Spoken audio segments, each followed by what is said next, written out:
నమస్తే, welcome to అక్షరం TV. ఇప్పుడు హెడ్లైన్స్ చూద్దాం. అయోధ్య చేరుకున్న చిరంజీవి రామ్ చరణ్. ప్రాణ ప్రతిష్ఠ సుముహూర్తం 84 సెకండ్లే. అయోధ్య ఆలయంలోని పాత విగ్రహాన్ని ఎక్కడ ఉంచుతారంటే, దేశంలోని చారిత్రాత్మక ఆధ్యాత్మిక నగరం అయోధ్య ఒక ప్రత్యేకమైన శోభతో మెరిసిపోతుంది. అయోధ్య బాలరాముడి ప్రాణ ప్రతిష్ఠ కార్యక్రమం నేపథ్యంలో ఆధ్యాత్మిక శోభను సంతరించుకుంది. ఇక నగరం మొత్తం దేశం నలుమూలల నుంచి వచ్చిన భక్తులతో నిండిపోయింది. దేశంలోని ప్రముఖులు, సెలబ్రిటీలు అందరూ అయోధ్యలోనే ఉన్నారా అనే పరిస్థితి అక్కడ ఉంది. ఇక తాజాగా మెగాస్టార్ చిరంజీవి, ఆయన భార్య సురేఖ, తనయుడు రామ్ చరణ్ అయోధ్యకు చేరుకున్నారు. అయోధ్య ఎయిర్పోర్ట్ లోని కార్యక్రమ నిర్వాహకులు వారికి స్వాగతం పలికారు. అనంతరం అక్కడి నుంచి వారు భద్రతా సిబ్బంది మధ్య బస ఏర్పాటు చేసిన ప్రాంతానికి బయలుదేరారు. ఇక ఎయిర్పోర్ట్ లో చిరంజీవి మాట్లాడుతూ, అయోధ్య బాలరాముడి ప్రాణ ప్రతిష్ఠ వేడుకల్లో పాల్గొనడం పూర్వజన్మ సుకృతంగా భావిస్తున్నానని చెప్పారు. తాను ఎంతో భక్తితో కొలిచే హనుమంతుడే తనకు ఆహ్వానం పంపినట్టుగా ఉందని పేర్కొన్నారు. సర్వాంగ సుందరంగా ముస్తాబైన అయోధ్య రాముడి రామ మందిరంలో బాలరాముడి విగ్రహానికి మరి కాసేపట్లో ప్రాణ ప్రతిష్ఠ జరగనుంది. వేద పండితులు, సాధువుల ఆధ్వర్యంలో జరగనున్న ఈ కార్యక్రమానికి దివ్య ముహూర్తం నిర్ణయించారు.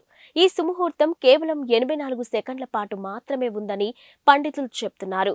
మధ్యాహ్నం 12 గంటల 29 నిమిషాల 3 సెకండ్ల నుంచి 12 గంటల 30 నిమిషాల 35 సెకండ్ల వరకు అభిజిత్ ముహూర్తంలో బాలరాముడి విగ్రహానికి ప్రాణ ప్రతిష్ఠ జరగనుంది. ఈ కార్యక్రమంలో పాల్గొనేందుకు ప్రధాని నరేంద్ర మోదీ ఢిల్లీ నుంచి మరి కాసేపట్లో అయోధ్యకు చేరుకోనున్నారు. ఉదయం 10 గంటల 25 నిమిషాలకు అయోధ్య చేరుకొని వివిధ పూజా కార్యక్రమాలలో పాల్గొంటారు. ప్రాణ ప్రతిష్ఠ కార్యక్రమంలో భాగంగా 150 మంది సాధువులు, మత గురువులు, 50 మంది ఆదివాసీ తెగలకు చెందిన ప్రతినిధులు పాల్గొనున్నారు. ఇక వీరితో పాటు వివిధ రంగాలకు చెందిన ప్రముఖులు, కరసేవకుల కుటుంబ సభ్యులు సహా ఆహ్వానం అందుకున్న 7,000 మంది అతిథులు అయోధ్య చేరుకున్నారు. కాగా ప్రాణ ప్రతిష్ఠ కార్యక్రమం పూర్తయ్యాక అతిథులను ఉద్దేశించి ప్రధాని మోదీ ప్రసంగించనున్నారు. ఆపై సీఎం యోగి, శ్రీరామ జన్మభూమి తీర్థ క్షేత్ర ట్రస్ట్ చీఫ్ మహంత్ గోపాల్ దాస్ కూడా ప్రసంగిస్తారు. దేశంలోని 100 కోట్ల మంది హిందువులు ఎంతగానో ఎదురు చూస్తున్న సమయం ఆసన్నమైంది. ఇక శతాబ్దాల కళ, దశాబ్దాల పోరాటం తర్వాత రామ మందిర సుదీర్ఘ కళ నెరవేరబోతుంది. కాసేపట్లో అయోధ్యలోని రామ మందిరంలో బాలరాముడి విగ్రహానికి ప్రాణ ప్రతిష్ఠ చేయబోతున్నారు. ఈ నేపథ్యంలోని యావత్ దేశం రామనామ స్మరణంతో మారుమోగుతుంది. ఎక్కడ చూసినా జై శ్రీరామ్ అనే నినాదాలు వినిపిస్తున్నాయి. శ్రీరాముడి జెండాలు కనిపిస్తున్నాయి. రామ మందిరాలు, హనుమాన్ ఆలయాలు భక్తులతో కిటకిటలాడుతున్నాయి. ఇక అయోధ్య రామాలయ గర్భగుడిలో 51 అంగుళాల కొత్త మూర్తిని ప్రతిష్ఠించారు. అయితే ఇక్కడే అందరికీ ఒక సందేహం తలెత్తుతుంది. మందిరంలోని పాత విగ్రహాన్ని ఏం చేయబోతున్నారనేదే ఆ సందేహం. ఇక ఈ సందేహాన్ని శ్రీరామ జన్మభూమి తీర్థ క్షేత్ర ట్రస్ట్ కోశాధికారి గోవింద్ దేవ్ గిరి నివృత్తి చేశారు. ఇక పాత విగ్రహం ఎత్తు 5-6 అంగుళాలు మాత్రమేనని, 25 నుంచి 30 అడుగుల దూరంలో ఉన్న వారికి ఆ విగ్రహం సరిగ్గా కనిపించదని ఆయన చెప్పారు. అందుకే 51 అడుగుల కొత్త మూర్తిని ఏర్పాటు చేశామని తెలిపారు. ఇక బాలరాముడి విగ్రహాన్ని గర్భగుడిలో కొత్తగా ఏర్పాటు చేసిన బాలరాముడి విగ్రహం ముందే ఉండేలా ఏర్పాటు చేయనున్నట్టు వెల్లడించారు. రామ మందిర నిర్మాణానికి ఇప్పటి వరకు 1100 కోట్లకు పైగా ఖర్చు అయిందని గోవింద్ దేవ్గిరి తెలిపారు. మొత్తం పనులు పూర్తి కావడానికి మరో 300 కోట్లు ఖర్చు అవుతాయని చెప్పుకొచ్చారు. టాలీవుడ్ సూపర్ స్టార్ మహేష్ బాబు ఇటీవల జర్మనీ వెళ్లడంపై రకరకాల ఊహాగానాలు వినిపించాయి. ఈ ఊహాగానాలకు చెక్ పెడుతూ అట్లాంటాకు చెందిన మూవీ ఫాలోవర్ క్రిస్టోఫర్ కనగరాజ్ ఓ ఫోటోను షేర్ చేశారు. రాజమౌళి కాంబినేషన్లోని మహేష్ బాబు ఓ సినిమా చేస్తున్నారంట. అయితే అంతర్జాతీయ స్థాయిలో రూపొందనున్న ఈ సినిమాను కేఎల్ నారాయణ నిర్మించనున్నారు. ఆఫ్రికన్ అటవీ ప్రాంతం నేపథ్యంలో సాగే ఈ action adventurous movie pre production work ఇప్పటికే మొదలైనట్టు తెలిసింది. ఇక ఈ సినిమాలో తన లుక్ మేక్ ఓవర్ కోసమే మహేష్ జర్మనీ వెళ్లినట్టు ప్రచారం జరిగింది. తాజాగా జర్మనీలో ఉన్న మహేష్ బాబు ఫోటోను షేర్ చేసిన ట్విట్టర్ యూజర్, మహేష్ ప్రస్తుతం జర్మనీలో బ్రెన్నర్స్ పార్క్ హోటల్ స్పాలో డాక్టర్ హ్యారీ కోనింగ్ పర్యవేక్షణలో శారీరక దృఢత్వానికి శిక్షణ పొందుతున్నట్టు రాసుకొచ్చారు. అయోధ్య రామ మందిర ప్రారంభోత్సవంలో పాల్గొనే అవకాశం రావడంపై ప్రముఖ సినీ నటుడు చిరంజీవి హర్షం వ్యక్తం చేశారు. భావోద్వేగంతో ఉక్కిరి బిక్కిరి అవుతున్నట్టుగా తెలిపారు. ఇక తన ఇష్టదైవం హనుమంతుడే ఈ ఆహ్వానం పంపినట్టుగా భావిస్తున్నట్టు వ్యాఖ్యానించారు. విగ్రహ ప్రాణప్రతిష్ఠ కార్యక్రమం ప్రత్యక్షంగా వీక్షించే అవకాశం దక్కడం ఎంతో అదృష్టంగా భావిస్తున్నానని అన్నారు. ఇది చరిత్రలో చిరస్థాయిగా నిలిచిపోయే కార్యక్రమమని, తనకు ఈ క్షణాలు జీవితాంతం గుర్తుంటాయని వ్యాఖ్యానించారు. ఇదంతా ఆ భగవంతుడి ఆశీర్వాదమని అన్నారు.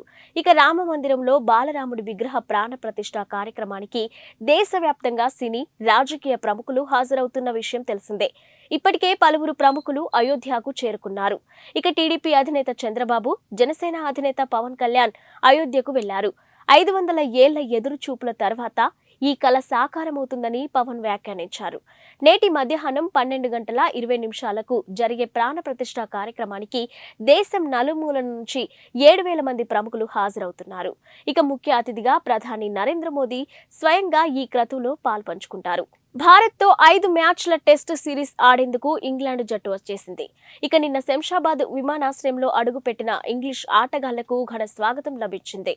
ఇక ఆటగాళ్ల నుదుటిన తిలకం దిద్ది ఆహ్వానించారు. ఇందుకు సంబంధించిన వీడియోను ఇంగ్లాండ్ బోర్డు తమ అధికారిక ఎక్స్ ఖాతాలో పంచుకుంది. 5 టెస్టుల సిరీస్లో భాగంగా ఈ నెల 25న హైదరాబాద్లోని రాజీవ్ గాంధీ అంతర్జాతీయ క్రికెట్ స్టేడియంలో తొలి టెస్టు ప్రారంభమవుతుంది. రెండో టెస్టుకు విశాఖపట్నం వేదికగా కానుంది. ఇక కాగా విమానాశ్రయంలో క్రికెటర్లను చూసిన అభిమానులు వారిని తమ సెల్ ఫోన్లో బంధించేందుకు పోటీపడ్డారు.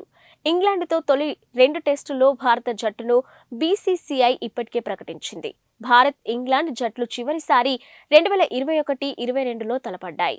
ఇక ఆ సిరీస్లో 2-2తో డ్రాగా ముగిసింది. ఇక ఇంగ్లాండ్తో తొలి 2 టెస్టులకు ప్రకటించిన 16 మందితో కూడిన భారత జట్టులో విరాట్ కోహ్లీ కూడా ఉన్నాడు. అతడు మరో 152 పరుగులు చేస్తే టెస్టుల్లో 9,000 పరుగులు సాధించిన 4వ భారత ఆటగాడిగా చరిత్ర సృష్టిస్తాడు. నేడు జరగనున్న అయోధ్య శ్రీరామ మందిర ప్రారంభోత్సవానికి దేశవ్యాప్తంగా రాజకీయ, సినీ ప్రముఖులు హాజరవుతున్నారు. ఇప్పటికే కొందరు అయోధ్యకు చేరుకోగా మరికొందరు ఇవాళ ఉదయం అక్కడికి చేరుకుంటారు. ఇక టీడీపీ అధినేత చంద్రబాబు, జనసేన అధినేత పవన్ కళ్యాణ్, సూపర్ స్టార్ రజనీకాంత్ కూడా అయోధ్యకు చేరుకున్నారు. ఇక అయోధ్యలోని టీడీపీ అధినేత చంద్రబాబు నాయుడు ఇప్పటికే పలు ఆలయాలను సందర్శించారు. పండితులు చంద్రబాబును సత్కరించి తీర్థ ప్రసాదాలు అందజేశారు. 500 ఏళ్ల ఎదురు చూపుల తర్వాత ఈ కల సాకారమవుతుందని జనసేన అధినేత పవన్ కళ్యాణ్ వ్యాఖ్యానించారు. ఈ కార్యక్రమంలో పాల్గొనే అవకాశం రావడం అదృష్టమని అన్నారు. తెలుగు రాష్ట్రాల నుంచి పలువురు ప్రముఖులు కూడా ఈ కార్యక్రమానికి హాజరవుతున్నారు. కాగా మధ్యాహ్నం 12 గంటల 20 నిమిషాలకు బాలరాముడి ప్రాణ ప్రతిష్ఠ కార్యక్రమం నిర్వహిస్తారు. ఈ కార్యక్రమానికి సంబంధించి దేశవ్యాప్తంగా 7,000 మంది ప్రముఖులకు ఆహ్వానాలు వెళ్లాయి. ముఖ్య అతిథిగా ప్రధాని నరేంద్ర మోదీ పాల్గొంటారు. జనవరి 22 దేశం యావత్తు గుర్తుంచుకోదగిన రోజు. ఆ మాటకొస్తే చరిత్ర పుటల్లో చిరస్థాయిగా నిలిచిపోతున్న రోజు. నేడు అయోధ్యలో జరగనున్న రామయ్య ప్రాణ ప్రతిష్ఠ కార్యక్రమంతో దేశంలో పండుగ వాతావరణం నెలకొంది. ఈ వేడుకను కనులారా చూడాలని దేశం నలుమూలల నుంచి ఇప్పటికే వేలాది మంది అయోధ్యకు చేరుకున్నారు. అసలు అయోధ్య రామయ్య మందిరానికి ఎందుకంత ప్రాధాన్యం? రామయ్య నడియాడిన అయోధ్యలో మళ్లీ పూజలందుకోబోతున్న శ్రీరామచంద్రమూర్తికి సంబంధించి అయోధ్యలో ఎప్పుడు ఏం జరిగిందనేది ఓసారి చరిత్రను తిరిగేసి చూద్దాం. 1526 పానిపట్ యుద్ధంలో ఇబ్రహీం లోడీని ఓడించిన బాబర్ ఇండియాలో అడుగుపెట్టాడు. దీంతో మొఘలులు సామ్రాజ్య పాలన ప్రారంభమైంది. ఇక అతడి జనరల్లోని ఒకరు ఈశాన్య భారతదేశాన్ని జయించిన సమయంలో 1528లో అయోధ్యలో పెద్ద మసీద్ను నిర్మించి దానికి బాబ్రీ మసీదుగా పేరు పెట్టి బాబర్ను ప్రసన్నం చేసుకున్నాడు. ఇక మసీదు వెలుపల హిందువులకు పూజించే వెసులుబాటు కల్పించారు. ఇటీవలే టీడీపీని వీడి వైసీపీలో చేరిన విజయవాడ ఎంపీ కేశినేని నాని నిన్న అమృత్సర్లోని పవిత్ర సిక్కు ఆలయం గోల్డెన్ టెంపుల్ ను సందర్శించారు. స్వర్ణ దేవాలయం వద్ద కుటుంబ సభ్యులతో కలిసి తీసుకున్న ఫోటోను షేర్ చేసిన నాని గత సాయంత్రం ఆలయాన్ని సందర్శించి అందరూ ఆరోగ్యంగా, సంతోషంగా, సుఖ సంతోషాలతో ఉండాలని ప్రార్థనలు చేసినట్టు తెలిపారు. గత కొంతకాలంగా టీడీపీతో అంటిముట్టనట్టుగా ఉంటున్న నాని ఇటీవల ముఖ్యమంత్రి వైఎస్ జగన్ సమక్షంలో వైసీపీలోకి చేరారు. ఆ వెంటనే టీడీపీ అధినేత నారా చంద్రబాబు నాయుడుపై తీవ్ర వ్యాఖ్యలు చేశారు. అధికారం కోసం జనసేన అధినేత పవన్ కళ్యాణ్ ను కూడా బాబు మోసం చేస్తున్నారని, ఇక తన కొడుకు లోకేష్ ను సీఎం చేయడమే ఆయన లక్ష్యమని పేర్కొన్నారు. సానియా మీర్జా నుంచి విడిపోయిన పాకిస్తాన్ మాజీ క్రికెటర్ షోయబ్ మాలిక్ పాక్ సినీ నటి సనా జావేద్ ను వివాహం చేసుకున్న సంగతి తెలిసిందే. ఇక ఈ నేపథ్యంలో విడాకుల వ్యవహారంపై సానియా మీర్జా కుటుంబం స్పందించింది. పాకిస్తాన్ నటిని పెళ్లాడిన షోయబ్ జీవితం సాఫీగా సాగాలని ఆకాంక్షిస్తూ షోయబ్తో సానియా విడాకులు ఎప్పుడు తీసుకున్నది వెల్లడించింది. వారిద్దరూ కొన్ని నెలల క్రితమే విడిపోయినట్టుగా స్పష్టం చేసింది. సానియా ఎప్పుడూ తన వ్యక్తిగత జీవితంలో గోప్యత పాటించదని, కానీ ఇప్పుడు ఓ విషయాన్ని బయట పెట్టాల్సిన అవసరం ఉందని పేర్కొంది. సానియా మీర్జా షోయబ్ కొన్ని నెలల క్రితమే విడాకులు తీసుకున్నట్టు స్పష్టం చేసింది.